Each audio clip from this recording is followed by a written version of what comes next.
What's up everybody, welcome to Money Management channel. My name is Andrei and today I'm gonna be doing an update on SOFI stock. I got the cash in the bag, stadium packed. Born a rock star in this life, gonna live it up. And in today's video, first of all, I will show you where we are on a price chart and how we get there. Then I will continue with the fundamental news and I will show you why we have this massive movement to the upside that brought about 33% of potential profit. And at the end of this video, I will share my thoughts and my technical analysis. And I will show you what should we expect next. So let's start with the price chart. I made my previous video right here, at this point, and I've told you that this asset broke its previous all-time low, and it established another all-time low at $4.25 mark.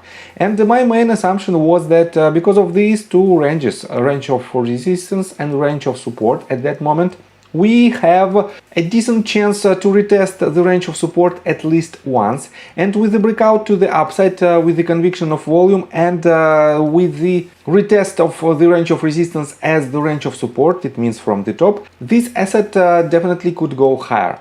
And as you can see, let me show you in details right here. At this very moment we had first breakout and we can see this movement to the upside that retest another range of resistance that I also marked previously. Then we had this retracement again that pretty much broke the range of support. Again, movement to the upside, harsh volatility. We had a false breakout above this range, then again we retested basically twice this range as the range of resistance, and by the way we retest this range again as the range of support. So this corridor was quite interesting from the technical standpoint because for quite a long time this asset was inside these two ranges. Then, as you can see, it broke the range of support to the downside and retest again $4.25 mark. And with the increase in volume, as you can see, this movement to the upside had the increase in volume. We went higher and we started to break again the range of resistance. As you can see, this second breakout, basically third breakout above this range, with the retest from the top, showed us that we might go even higher. Then we hit the range of resistance, bounced back, again retested, again bounced back and broke it to the upside and hit the next range of resistance. Then we pretty much retested this range as the range of support and went higher. And again, we retested from the top, went higher, and right now we were retesting it in the previous couple of sessions. And this was the confluence with the 55 exponential moving average. So, as you can see guys, we can define a lot of ranges that might be the ranges of support and ranges of resistance, and you can watch my previous video. I didn't draw new lines, all of these lines were drawn by me basically back in the days, more than I guess a month ago. And that is how you can identify the real ranges of support and resistance, and you can follow this rule in order to see which type of price action we might have. And I have to say that right after this movement to the upside that broke the last range of resistance, we can see consistently diminishing volume. And because of this, I highly recommend you to watch my technical analysis at the end of this video, because we have some doubts of upcoming movement. So, and let me show you why we have this massive movement to the upside that basically brought, as I already mentioned, about 30% of potential profits. Definitely one of the catalysts could be this activity. It is an insider trading, and as you can see, Anthony Noto bought again about 5.25 thousand shares of his own company, of the stock of his own company, and he bought it at the ranges of about $5.59. And the total value that was added to his position was more than $1.3 million. And definitely it is a very bullish sign, because when CEO of the company buys his own shares, the shares of his own company, definitely it is a bullish sign that probably in a medium and long-term perspective he believes in his company, and that's why it might hit much higher target.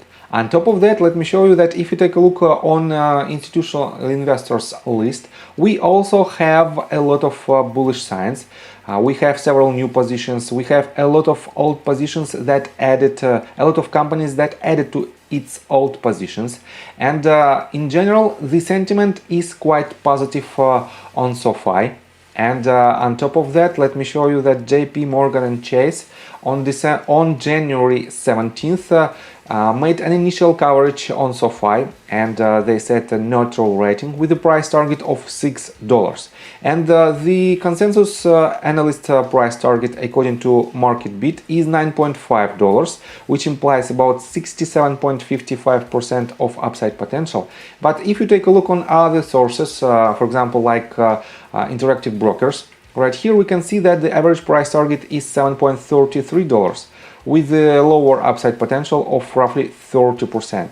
But still, it is the projection for the upcoming 12 months. And because of this, we can see 7 buy ratings and 5 hold ratings, depending on the analyst price target. And this also might be quite bullish sign. So let me show you one news that might be controversial, but it describes the real case of SOFI right now. So on Investor Place, we can find this article that was published 4 days ago, and that is titled 3 sorry stocks to sell in January before it's too late. By understanding when it's time to sell, you can maximize profits and minimize losses. And one of the bullets is SOFI Technologies. SOFI stock is overheated at a time when many quality names are trading at a discount to historical highs. And let me show you the details related to SOFI. Many investors consider the fintech lender SOFI Technologies a potential stock option. However, there are 3 major reasons why SOFI stock is not an ideal choice. So, firstly, this asset went up for more than 20% so far this year. And during bear markets, it is not the best choice to bet on the stock that is not the biggest in its industry and that already have this harsh movement to the upside. Second one SOFI main sources of business is the student loan portfolio. And because of the student loan moratorium that will be active until June 2023, this company might lose some of its value, and definitely it is another bearish sign. And the third one, in addition, SOFI's foray into the world of crypto trading has provided it with an important competitive edge. But now that digital currencies have suffered a sharp decline, this could result in customers deserting the company for more traditional banking counterparts. And because of these 3 reasons, SOFI might lose some of its value, and I completely agree with these statements. But let's continue with the technical analysis. But before we dive deep right here, please subscribe to my channel, hit notification bell and hit the like button. This helps me a lot. I have to say that most likely we will see the retracement in upcoming weeks, but this retracement shouldn't break its all-time low. And we have to define where this asset might land. First of all, let me show you that on RSI, during this movement to the upside, RSI on hourly time frame didn't break the oversold territory, and this is a quite bullish sign. And if we switch to, for example, 2 hours time frame, we have only one breach right here. 3 hours time frame, the same pattern, and 4 hours time frame, absolutely the same pattern right here. And I have to say that if you connect on, for example, let's switch again to 3 hours time frame. If you connect these tops of RSI and these bottoms, we can see the rising bearish wedge. And when this asset broke its range of support, definitely it implies the movement to the downside for the asset. And as you can see, use this dotted line as the point where it goes lower. And when the breakout happens, as you can see, the price of this asset lost about, let me show it to you, about 7% of its value. On top of that, we can connect the same way these tops on the price section and these bottoms. And right here we can see almost the same pattern, or probably it might be even a channel. And when this asset broke this channel, the range of support of this channel to the downside, definitely it was the real breakout, and we might see the beginning of consolidation phase. And the most important part is definitely the volume. The volume is quite low during this movement, and because of this, in my opinion, we might see the movement to the downside that will land probably in the following ranges. If I pull the Fibonacci retracement tool from the lowest point to its highest point, we can see almost the 100% confluence with our ranges of support and resistance. So first range is the 100% confluence with 0.236. It is the price point of $5.36. Second one, confluence $5.15 with 0.382. 0.5 without any ranges right now, but as you can see previously we have this range as the range of resistance and the range of support, and the golden pocket range, another confluence with the 4.76 range. So if you want to add to your position or open completely new position with this asset, first of all do your own due diligence, and then you can accumulate all the way down from the ranges of 0.382 through 0.5 to the golden pocket range. And these three ranges might be your accumulation point in a medium and long-term perspective. So I think from the technical standpoint that's it for now. If you like my video, please hit the like button and subscribe to my channel with notification bell. And see you guys and girls next time. Bye! I got the cash in the bag, stadium packed. Born a rock star in this life, gone live it up on the attack.